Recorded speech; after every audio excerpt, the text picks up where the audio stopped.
आज इस वीडियो में बताऊंगा कि प्लॉट खरीदते समय क्या क्या सावधानियां रखनी चाहिए, प्लॉट खरीदते समय क्या हमें दस्तावेज चाहिए और किस एरिया में, जिस एरिया में हम प्लॉट लेते हैं वहाँ पे अगर हमारा प्लॉट है या नहीं है, या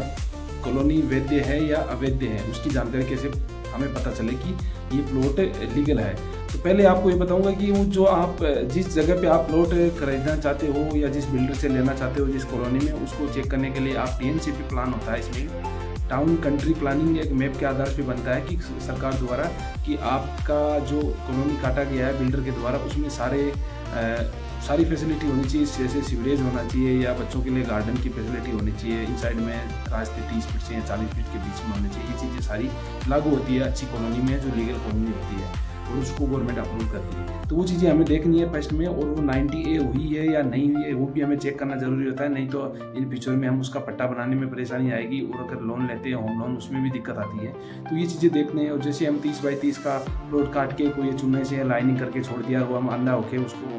प्लॉट को ले लेते हैं, तो वो बहुत ही दिक्कत है। उसमें पहले उसकी जानकारी लेनी जरूरी है कि ये चीज़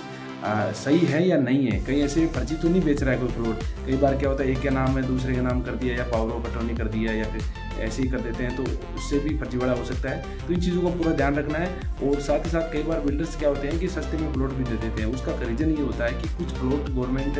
द्वारा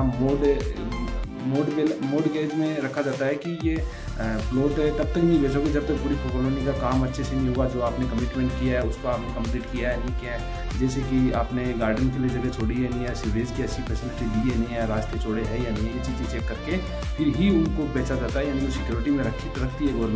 गवर्नमेंट का कोई एक सदस्य आता है, कर्मचारी आके वो चेक करता है, चेक करने के बाद में उनको परमिशन दी जाती है, तभी वो पूरी कॉलोनी वैध होती है, नहीं तो उस पर स्टे भी लगा सकती है गवर्नमेंट। तो ये चीज़ें अपने ध्यान में रखना ज़रूरी है, ताकि अपना पैसा जो लगता है वो सही जगह लगे, और कहीं ऐसी जगह नहीं फंस जाए कि बाद में हमें 2 साल का कमिटमेंट देता है बिल्डर, और 2 साल बाद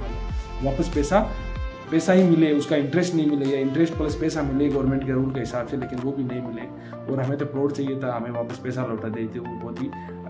गलत तरीके से आपके साथ फर्जीवाड़ा या धोखाधड़ी कुछ भी कह सकते हो सकता है। तो इन चीज़ों का जानकारी रखिए ताकि आप सेफ रहे, सतर्क रहे, सावधान रहे। जय हिंद।